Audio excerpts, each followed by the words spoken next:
Welcome, everybody. It's another Manic Monday. This time here, get together to talk about anything and everything related to Talent Search or EOC competition. As you know, we can only talk about it, during lunch break or after hours, or if you've got a special deal going on, but you have to be very, very careful. You don't want to put out there on Facebook. You do not want to put out there on Facebook that you spent the whole day in your office working on the proposal, because we're not supposed to be working to get federal funds while we're on federal funds. We do have a poll going on there asking y'all, trying to get a read for the room for which program are you seeking funding. If you wouldn't mind answering, those of you that have joined us, always, I don't want to leave EOC out, so I will make sure to always try to remember about EOC. Teresa's here, so if someone can make her a co-host, that would be great, just in case someone has a question for Teresa. And then actually, you know what, Teresa, I didn't get a chance to share that blog post. There's a typo in there. Hi, Teresa, regarding the year and the GAN. Leah, do you mind providing Teresa, if you get a chance, with the draft of the post? I want her to read that, Teresa, offline, to get your feedback on that. I think I'm going to go ahead and post it later this afternoon. But if you get a chance, Leah, if you could email it to Teresa just to take a look at it. There is a typo in the GAN. Anyway, what I wanted to do is, again, welcome everybody here. My name's Lisa Redamozo. I also have with me Dr. Teresa Pinckney Thompson. I still know you from Thompson. When you meet somebody, right? When you meet 30 years ago, she's always Thompson to me, way back in the day. And we go back a ways back. We started with Talent Search. She goes beyond me with Trio. She's got enormous Trio experience. So I always feel good having her on board for y'all to ask any questions with her immense amount of experience. She's going to be helping me and has been helping me on the Talent Search and EOC competitions. Also, we have with us Leah and Donna, who coordinate everything behind the scenes so that we can come out here and present to you all. You should be seeing my screen. I think I'm sharing still my screen regarding the EOC and Talent Search proposal writing workshops. We did those earlier this spring. We've recorded them. We've made a class of them. We think it's actually a better feel than when you do it live, because you can take a break, absorb, come back, rehash some of the material. We've got to-do lists on there. We also have, I believe, quizzes to kind of take, so to measure your comprehension before you go on to the next session. And it's also a way to track where you're at with the progress. So we felt that was a different way to present that information that can be overwhelming. So for those of you that have attended our live webinars and would like access to that course, please let us know. Donna's put the link for those of you that want to get it for the first time. It's an unallowable cost. And those of you that have attended our previous workshops live, please contact Donna and she'll make sure she gets you set up so that you don't have to pay again. But let your colleagues know about it. Let them, other folks know. Again, it's something new that we're trying out, and we're getting a lot of positive feedback. And we're also beginning to offer, you can see on the screen as well, for at least Veterans Upward Bound is out, the professional development seminar, which is allowable because we talk about legs and regs, unallowable costs, allowable cost, budget management, all those great things. We have it ready to go for Veterans Upward Bound. It has also recording. It's like a course with a dashboard, so you can always see where you're at. I think it's perfect for onboarding. It also has to-do lists, also has quizzes to test for content, if people are absorbing the material or not. We're about to launch the one for SSS. So for any of those, anyone out there that is managing an SSS program and also would like onboarding for their staff, check that out. It's an allowable cost, and we're about to release for Upward Bound and Talent Search as well. And I'm going to be starting to work on the EOC version as well, so we can have all those out there. So just letting you know that those, whenever it's called the professional development seminar, it's professional development training. It's an allowable cost, not to be confused with a proposal writing workshop, which is not an allowable cost. Okay, that has to come from non-project funds. And so that's why we choose to talk about, what we're going to talk about right now, Talent Search and EOC proposal information during our lunch hour, because that's when we can get away with it. So we did have a question, Teresa. I'm going to bring that up. I believe it was regarding the timing Well, someone I think already answered the timing, and I was about to answer as well. So I'll answer that live. When do we think this is going to be due? All we have is that the recommendation for the grant application to be released no later than December 1st. It's a recommendation and it says no later. So double whammy there. It's still pretty vague. I just feel good that they're even talking about it is a positive. And we've stuck to the same timeline. If you go into the Google Drive for the this Lunch and Learn, you will see that in the Talent Search and the EOC folder, we have an infographic there that tells you about our timeline as to when we plan, or we've been already planning when to complete certain sections of the proposal, when to work on certain things, kind of like a checklist of where you should be. So I urge you to go there, and at all the timing, we're just assuming, what we're assuming is that, and it's a big assumption, that it goes out on December 1st. If it goes out on December 1st, then it would be about 45 days. So that takes us to the middle toward end of January, which would be the best case scenario, because you don't want to have it in the beginning of January because no one's going to be on campus. So, but it's a big if, big speculation. You know, traditionally it's been due, I believe, at the end of February, with EOC last time, sometime in the end of March or middle of March. You know, just speculation. So that's a long answer to a very, you would think, simple question, but we still don't know. But at least there's some, you know, information there. If anyone has heard anything differently recently, please let me know if you have. Okay. So that's the question I saw in the chat. Any news on dates for when the Talent Search grant will be due? And then we do have a question in the chat. In the Q&A.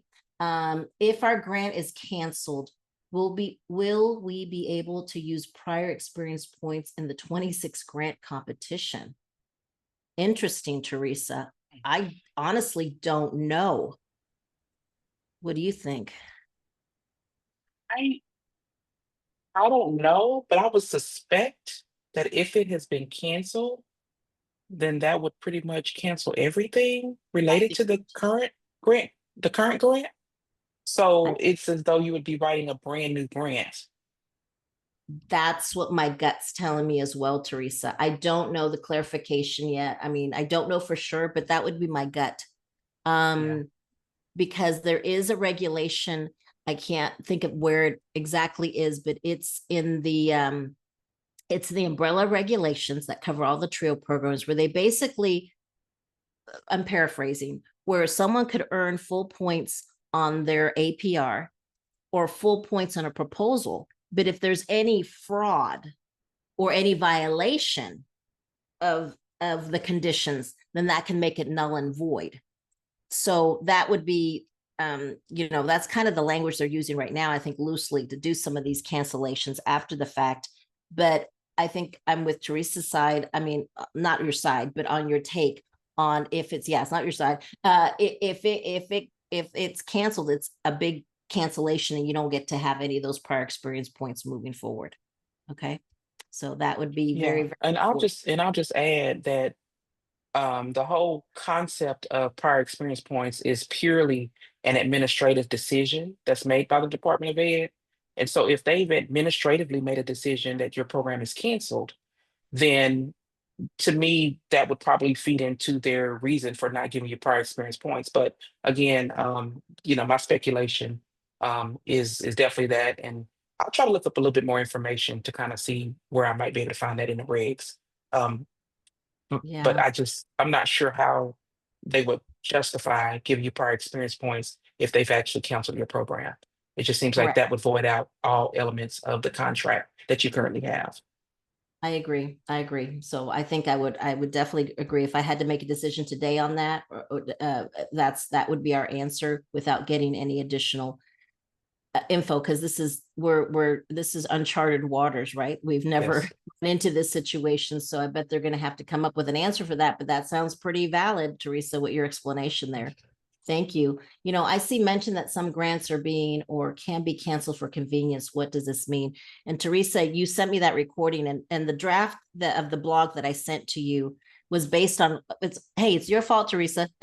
Your side, your fault. No, I'm just teasing, because you got me onto that Gear Up government relations blog that comes up every week, and they are very informative. And so everything I speculate what will happen with Trio, I go off of that. So off of that, I drafted a blog post, which also mentioned the executive order that you sent me a recording about. And I know I'm, as always, I catch, just throw stuff at you with no warning. But I wonder if you could speak very briefly about that executive order. And if not, I think in the blog post that I just had Leah email to you, it talks about that one of the things that came out of this executive order that came out on August 7th, I believe, 2025, it kind of snuck in there, right? I didn't realize it was there until Garrett mentioned it last week. I don't know if you knew about it. And then, no one was talking about it, but there was an executive order that really impacts the way any kind of the rulemaking on how discretionary grants are funded. And that's what we are. So it was interesting that here we are 3 weeks later, just barely talking about it. And one of the things that they mentioned, or a concern, was that executive order that came out on the 7th does list the items that can be interpreted as allowing some grants to be canceled for convenience, because they're not going along with the wording or the spirit of the executive order. And Teresa, I know you sent me that recording. I didn't get a chance to, one of the links wasn't up and running, but I was wondering if you could speak a little bit to that. If not, I can also bring that draft post up and speak to that there. Give me a second. I'm trying to pull it up because it was a lot. Okay, It was a very heavy. I'll come I'll up, just and pull if up your email. yeah, and my email kind of had the if you just want to speak to that, those points in there, we'll circle back to that.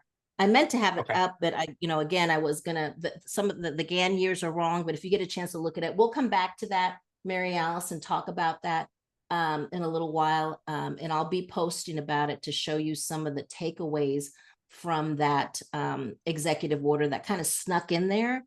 And there wasn't much fanfare or like, oh my gosh, when we should be looking at it, because it does talk about certain things that specifically would be interpreted as, well, then that means we can just cancel any darn thing just because we feel that it's going against the executive order, the things that we outlined of things to try to avoid. So we'll circle back to that.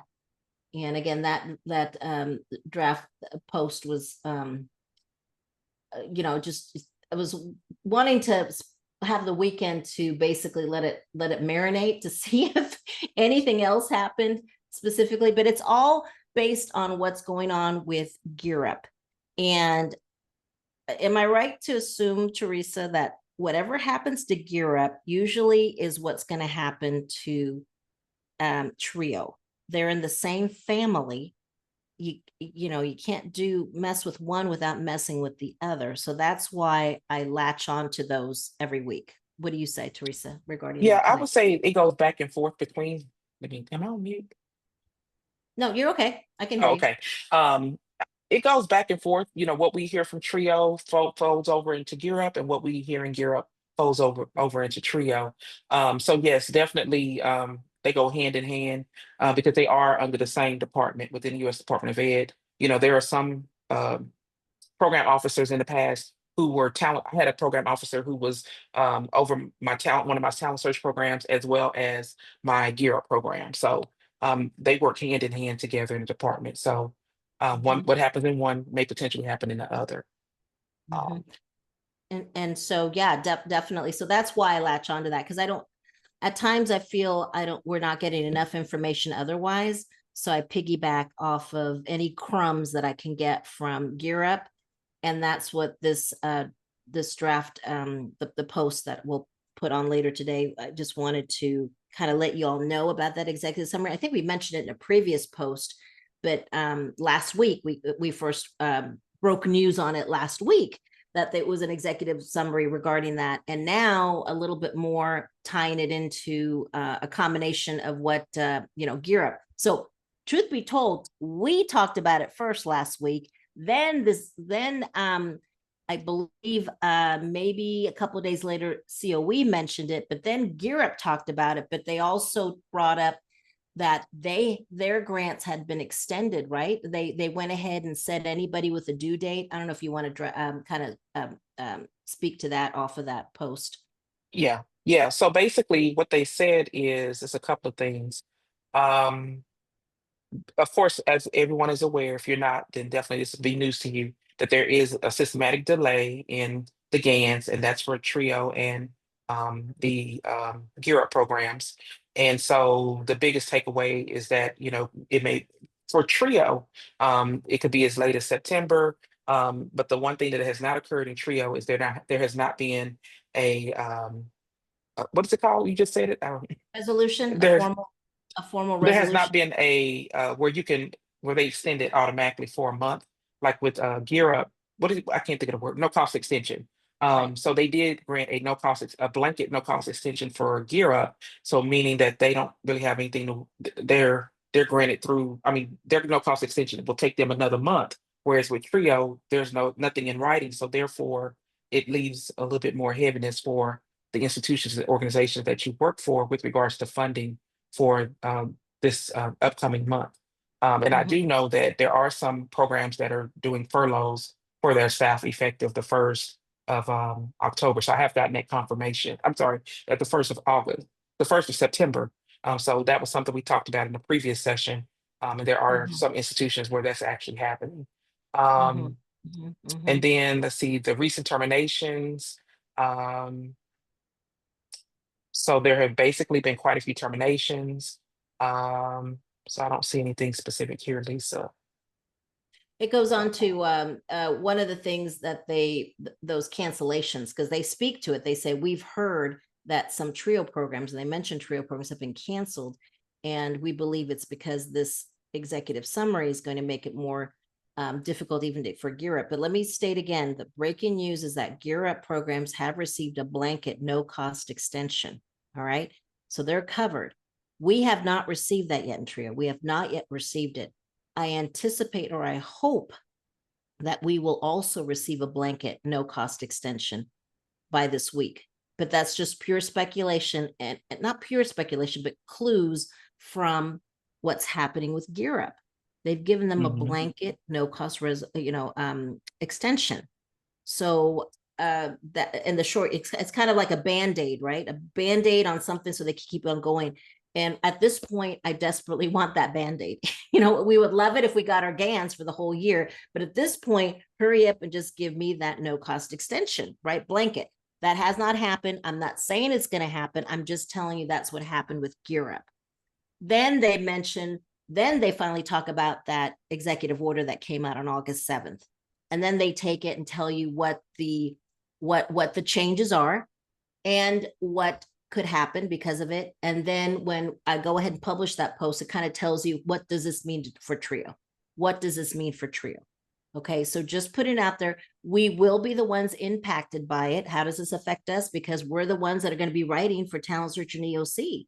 So, what that executive order is going to somehow, Teresa, impact if not the application itself, but I imagine that there should be disclaimers and warnings, so to speak. And even if the questions don't change, it's letting you know the way that your answers will be reviewed and assessed will be very, very different from before.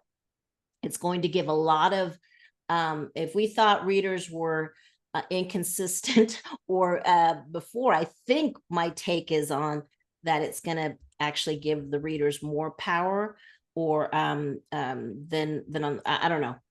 That's what I'm just reading So to it, right?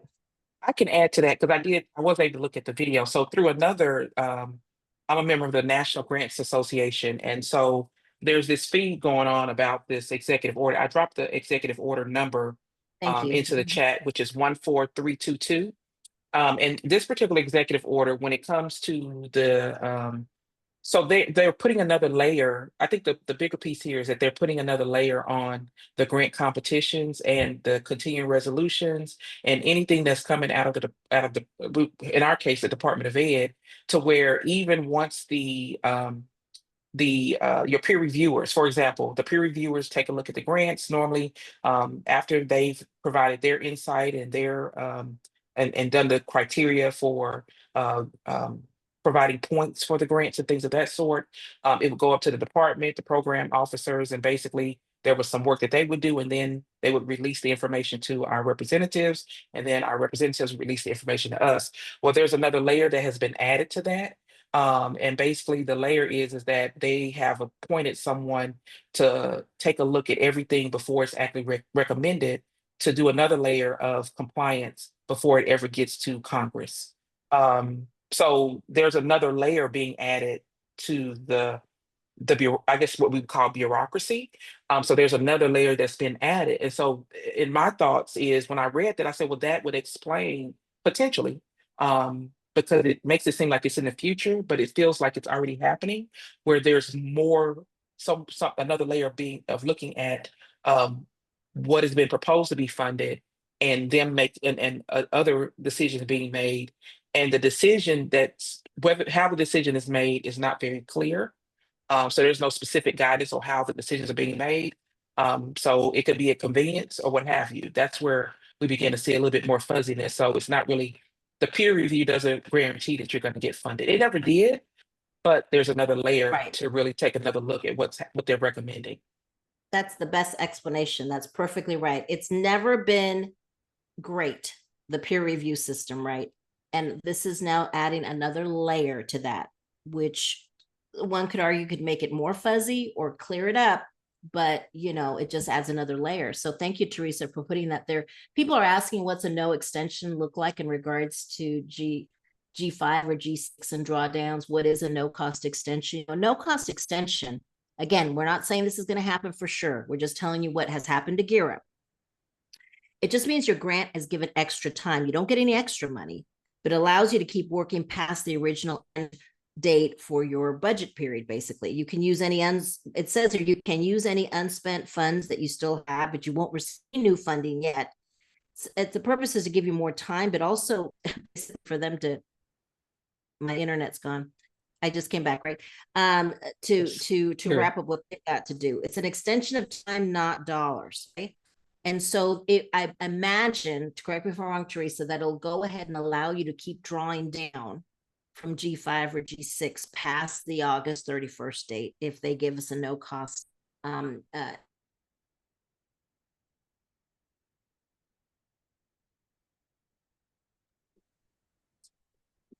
Hello? Yeah, it looks like she was knocked out this time. Oh, okay. Hopefully she'll be back in a minute. This happened last week, the That was same me. exact time. I Mhm. don't know what's It going did. on. And she did say it happens at the same time every Friday. But basically, that means that you can continue to draw down money, and provide services. It's just that the Department of Ed is not giving you an additional funds. And so that's what a no cost extension is. And normally, if you're on the end of your grant cycle, like Talent Search and EOC, usually well, you're not there yet. So for example, when you get to your last year of your grant, you can request a no cost extension to to work toward closing out your project and things of that sort. So usually it's about a 90-day no cost extension, that's usually granted if you request, upon request, at the end of your grant cycle. And that's just so that things can be closed out if they need to be closed out, and to close out some of those other activities that need to be closed out. So it's not uncommon for this to happen. It's just that we're in an unprecedented situation. And so therefore, um, that's kind of the blanket thing that's happened for the Gear Up program, is so that they won't shut down the programs, the universities and and schools, or won't shut down the program, um, over the next month due to the delays that are occurring. So the amount of time of the extension that they got, was it 90 days or was A it month, unspecified? Oh, a month. Okay. 1 month. Mhm. Okay. And I think part of it is with Gear Up, and because I was a director of Gear Up at some point, the thing with Gear Up is that they have a pending competition. So a lot of Gear Up programs are going to be rolling off or being added on, and so they're waiting to get to be notified of which grants have been awarded. So yeah. So I think that may be what the situation is here. Is they're still waiting to find out whether or not they've been refunded or if there are new programs.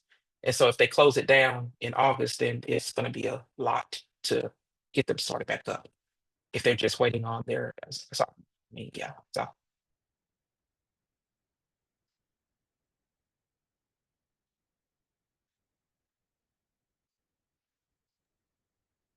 Let me Surprised she see if hasn't there's come back. anything. See if there's anything. So let me go to the Q&A.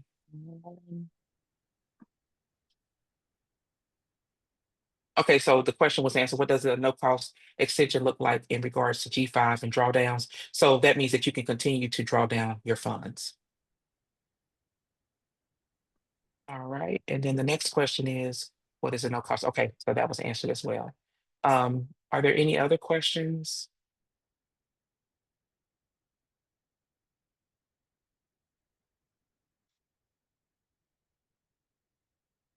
So yeah, check out that executive order when you get a chance, and it'll give you a little bit more insight in regards to what we've just been talking about for the last about the last 10 minutes. Um, Let me think. I can put out a poll and maybe that will spur some questions. Okay, okay, that'll be helpful.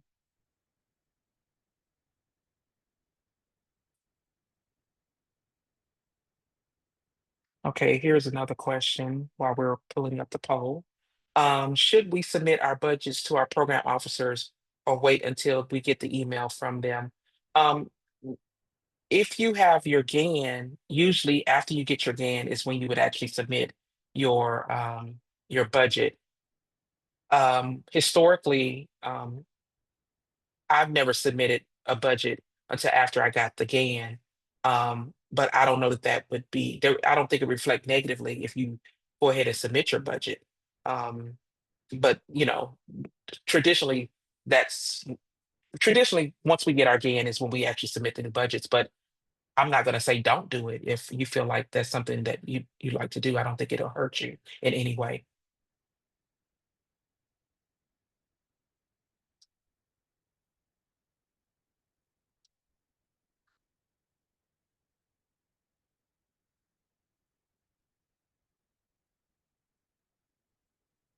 Any other questions?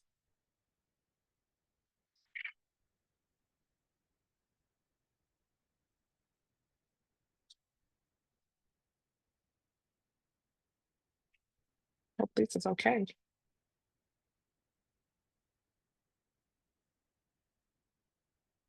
Okay, so Donna has posted a question. Which section of the proposal has been most challenging so far? Yeah, this is a great question. So just, give us some feedback about, which section has been the most challenging for you so far. Is it the needs section, the objectives, the budget, application and community support, quality of personnel, plan of operation, evaluation plan?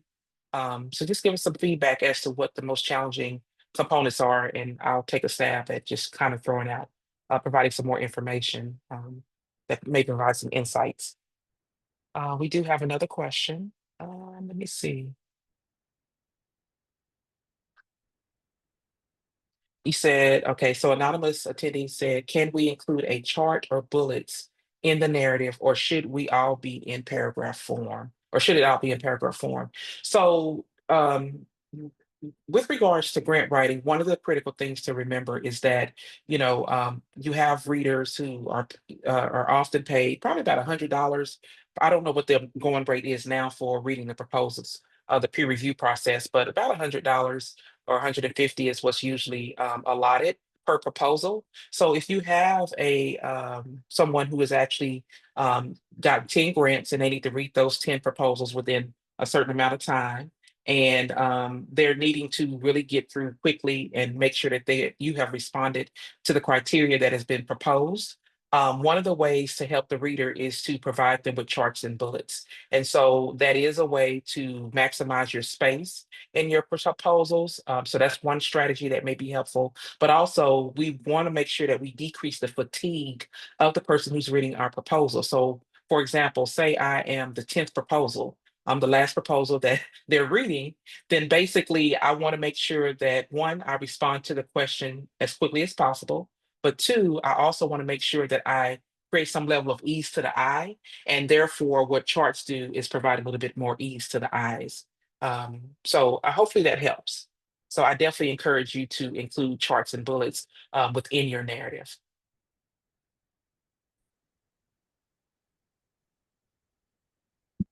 All right. Lucy, Hi, you're back. You okay? I'm okay. I don't know what happened. I'm so sorry, Teresa. Thanks for taking over. Can you hear me and see me okay? Yes, there's a little Okay. fuzzy, but yeah. Oh my gosh, I don't know what's going on. It's happened every single Monday now, 2 days in a row. I'm furious, but thank you for taking over. Um, so we have a couple questions. I don't know if you were talking about the page limits for each section. Have you addressed that No, yet? I've answered. No, I was answering a different question. It's been closed. I just finished Oh, answering a previous question. okay. So it's a good time for me to jump in until I get kicked off Mhm. again. Sorry. Do I have any suggested page limits for each section? I do not right now. I just know that from experience, the plan of operation usually is about 18 pages. It's been my experience. And I don't know, now I can be a better writer, so maybe I can get it a little bit lower than that. But that's my biggest section. My needs section, because it's full of tables, tends to be about 12 pages.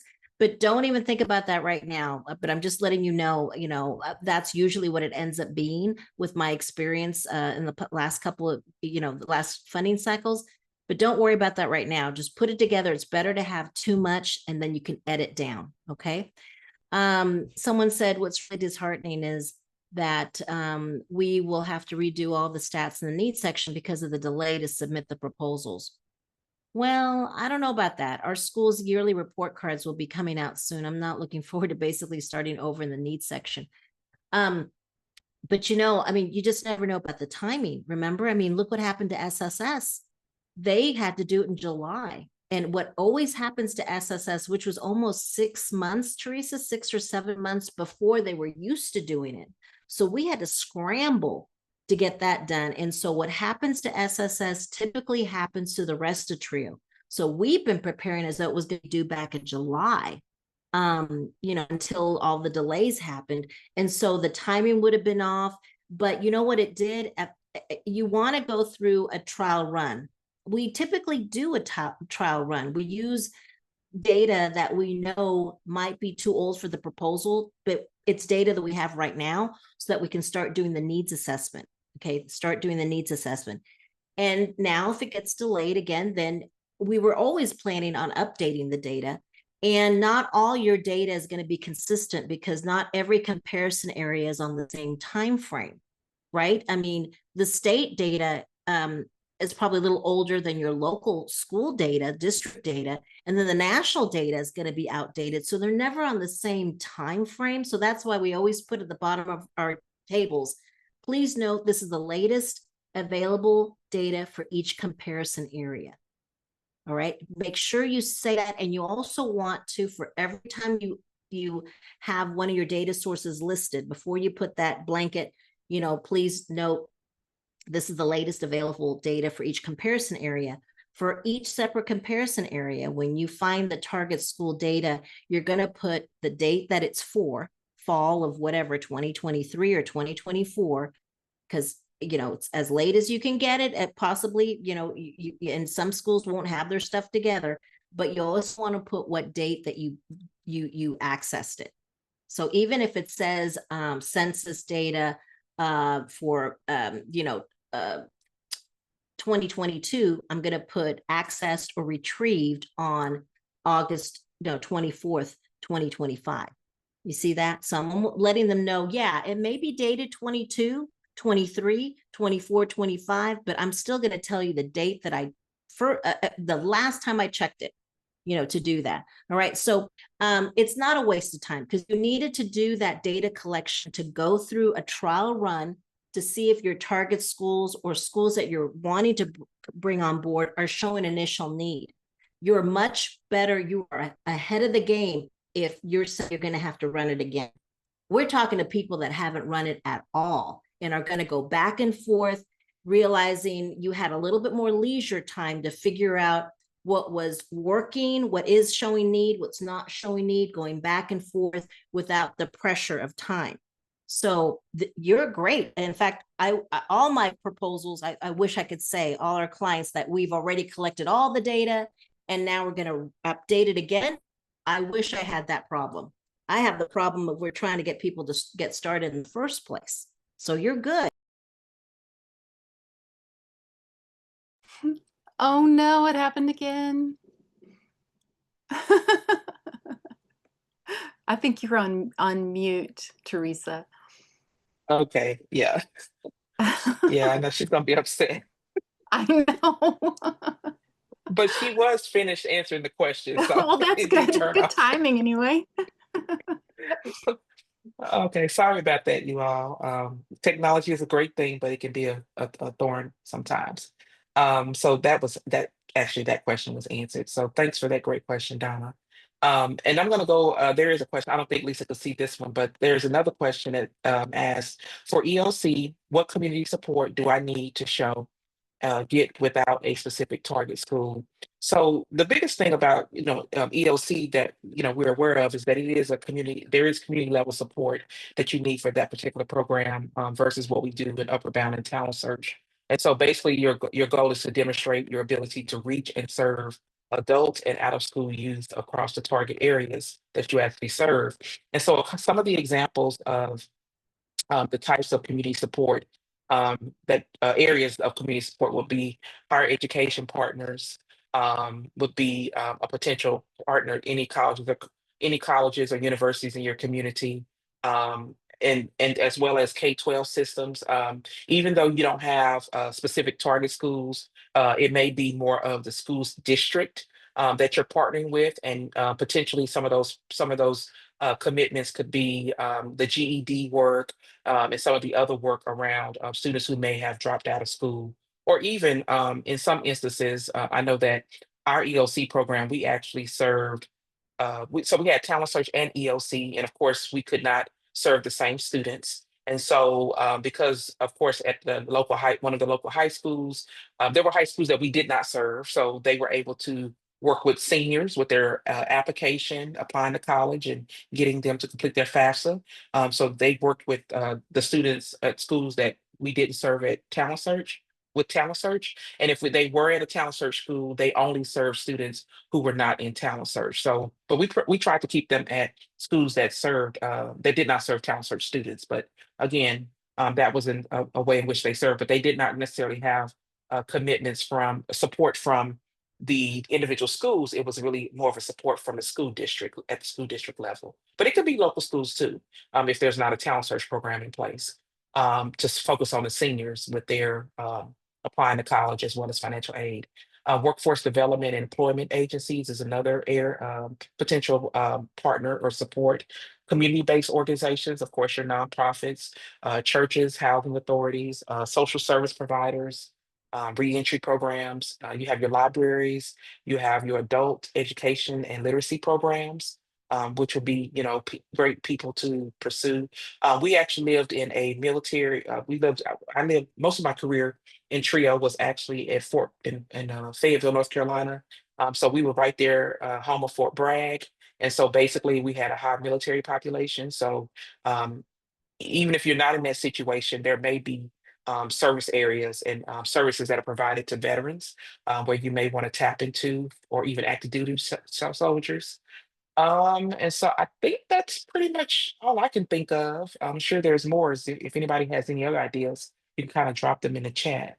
Um, but that would be my response to some potential support that you may consider getting to support you with your grant. I'm sorry, support you with your program as you're writing.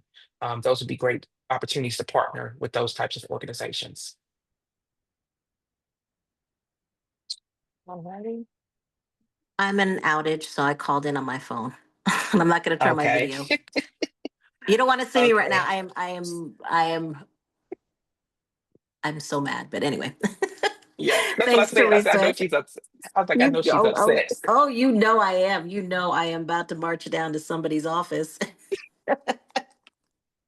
Anyway, y'all, I'm here, trio, thank God, my trio friends and colleagues. Thank you all. Please forgive, forgive, forgive. But I am down. There's no internet here at the house. Thank God for T-Mobile. But anyway, I'll shut up now. Any more questions? No more questions, but Mary Alice, I do see your your message in the chat. And so it probably is, I probably am off by a number. So thanks for making that correction. It's EO 14332. So And Lisa, we do not have any questions, so you can go ahead with anything so, further. well, besides venting about my internet, but besides that, I was saying how it's a good thing that you have another opportunity to go through that data and hopefully see if you can find more of a need. Some of us may have less of a need, but at least we have time now. That's the most time consuming thing. In fact, I've got a couple of meetings this week that I'm not looking forward to. I mean, simply because it's about the data collection and we have to like meet for at least an hour and a half to go through every single table and to talk about it and to troubleshoot. We're having the most issues, Teresa. You could probably feel my pain in persistence and in graduation with regular diploma. They're super high. These high schools are letting everybody go on to the next grade level and let everyone graduate. So we're looking at our target schools that have 100% persistence. Some of them are showing 105% because people are moving in. Wow. You know what I'm saying? They're actually moving. So they, like 12th graders started with 100, but during the year more came in. So they actually ended up having a higher a 12th grade graduation rate because more 12th graders moved in during the year. So remember, for graduation rate, you want to make sure you give the readers what they're looking for the baseline for the objective is the number of 12th graders that graduate, not you can't set your baseline on the 9th to 12th grade cohort graduation rate. I mean, you can always talk about how dismal it is of the students that were 9th graders 4 years ago that ended up graduating, if you have that information. But when you go to the objective section to try to use that as the baseline for the objective that deals specifically with 12th graders, you're going to lose full points, like I did on one of our proposals. And, they taught me a lesson there, Teresa, that I'd always been using the cohort baseline graduation rate. And they said no. And I said, they're absolutely right. So Mhm. this time around, I'm going to talk about the 12th grade graduation rate as an issue in the needs section, and also talk about the cohort, but I'm not going to use the cohort anymore rate as my basis for the objective because it will be deemed incorrect. The same thing for the 12th grade graduation with having completed a rigorous program of secondary school.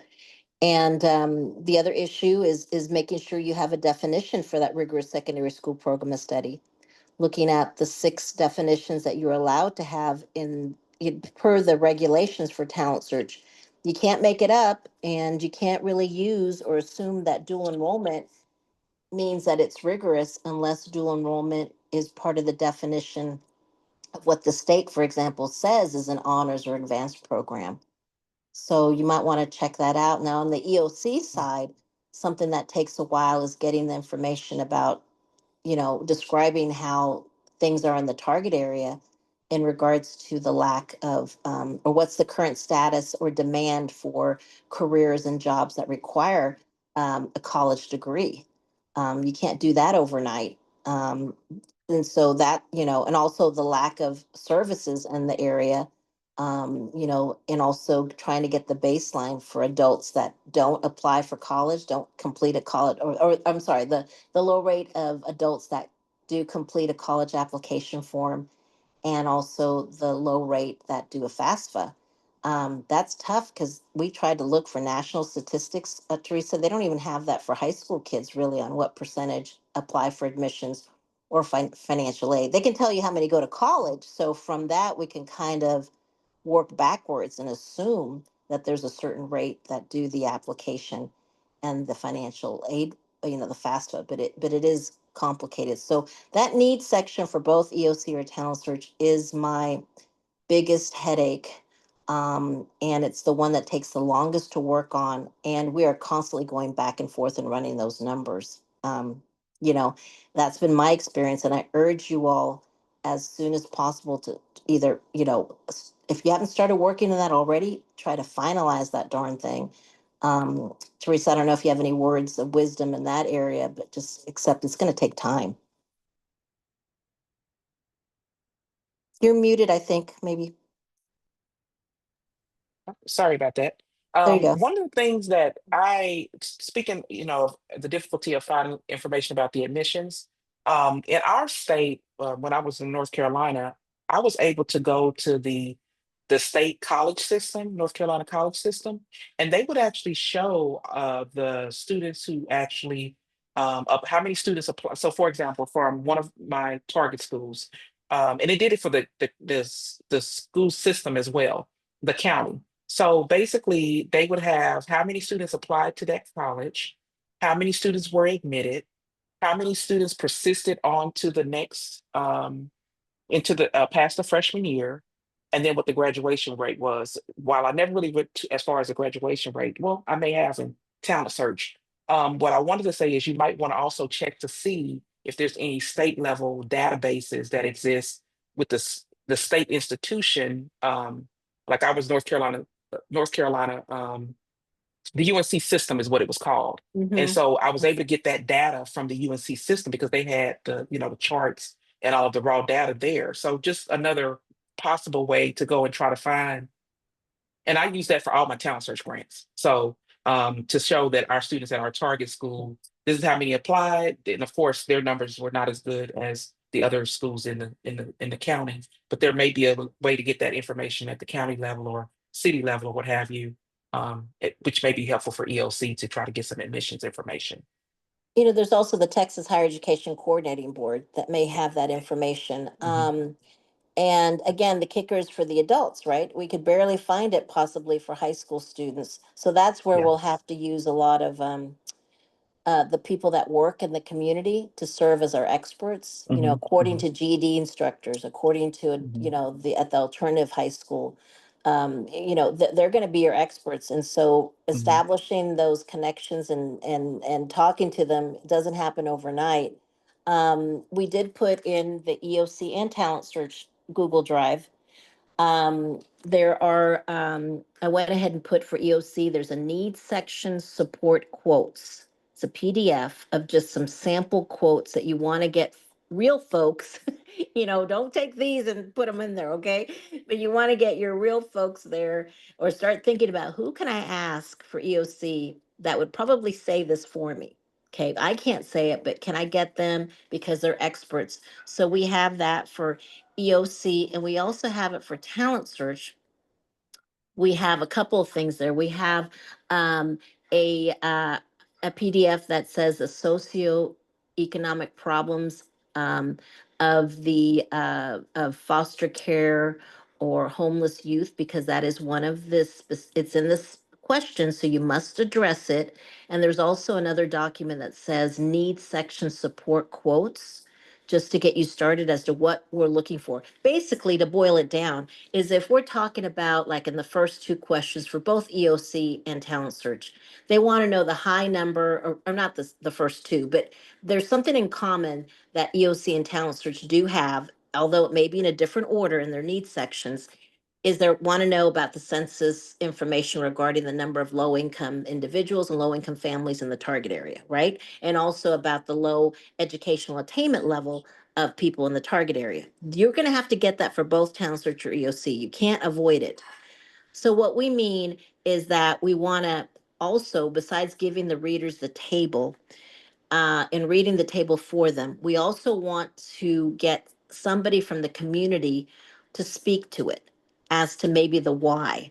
Um, and that's where you can throw those quotes in, scatter them throughout your needs section when it's appropriate.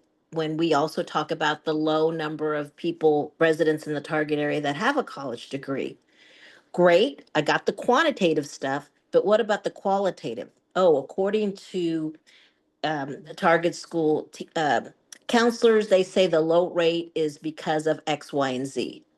Okay, so you see, I could probably quote some national stuff for you, but that's boring because it's about the whole country. It could fall into what they're saying nationally, but I need someone locally to say it. I always tell people, Teresa, act like you're a reporter and you're writing for a newspaper about this situation. It's not an editorial. So you need to get people to speak to it. You need to do your research, plus get people to say, yeah, I see that. yeah, the low rate, the low college rate is because of X, Y, and Z. I think it's because of this. Great. I gave you the quantitative. Now I'm going to tell you why this person who is an expert in the area because they work in the target schools or they're from the target area to speak to that, like an EOC, the high unemployment rate or the high demand for jobs that require some sort of college instruction or education. You need to get someone to speak to that in addition to showing the numbers, and that takes time. So for both Talent Search and EOC, we do have those documents in there for you to use to get started because I'm a visual learner. I need to see an example. What do you mean? What do you mean? If I show you that example, then I think a lot of people jump on it and say, I know exactly who to ask. Now I know exactly how to make it appear and I get it. Once you get it, you take off and you really all of a sudden realize you are surrounded by folks either on your own staff or in the community or at the target schools that can provide you with this qualitative quotes to really make your grant not only impactful but interesting at the same time. Teresa, I don't know if we have a couple of questions. On my phone here it says that we have two, but you've probably already Yes. answered those. No, there's two new questions. Okay, I'll read them. thanks, Susan. So the question is, so we should define rigorous as how our state Department of Education defines it. Well, that's one of your six choices. That's choice number one. So look at the regulations. You also have choice number two, which says whatever your state says is an advanced or honors program. And then choice number three, I believe, lists a certain specific number of classes and course names. And then I believe four is for a regional area breakdown, and five is IB, and I think six would be advanced placement. So usually people latch on to one and two, usually. One means whatever the state says is rigorous. Two is whatever the state says in advanced or honors diploma. Okay, so check that out. If someone there could put the link or just go to the Talent Search. Well, actually, you can go to our in the Google Drive in the application, the 2021 Talent Search RFP.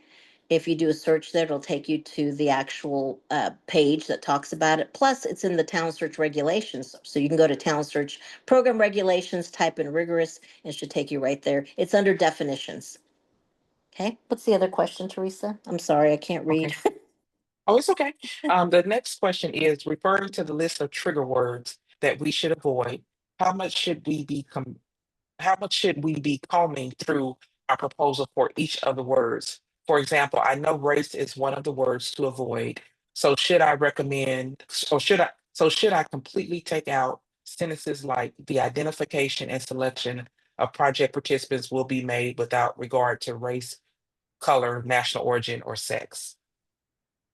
Well, to me, that's the GEPA statement, and it's actually saying that you won't take that into account, right, Teresa? I think it's the other way where you aren't clear, or maybe are using words like over and over again, which should be cool to say disadvantaged, to say even low income and potential first generation, I'm going to avoid those as much as I can and just say talent search eligible or EOC eligible. So you might want to tweak that. I know we have a separate GEPA statement that has to be uploaded. So maybe you don't even have to mention GEPA at all in the proposal if you're worried about, I think if you state that, you're actually stating that you won't take it into consideration. But if you're worried about it, then unless they tell you to do so, you might not have to even talk about that in the narrative because now it's a separate attachment. What do you say, Teresa? Yeah, I don't know that I don't remember if I put that in that section, but I definitely I think that your question is a great question. What I've tried to do as I've been writing grants in the area of selection identification, because you also run into this when you get to the, I believe, quality of personnel, Yeah. where I usually mention this in that section for sure. I know I always put it in that section, but what I've done is I've kind of adjusted my language to say that that we will comply with non-discrimination laws.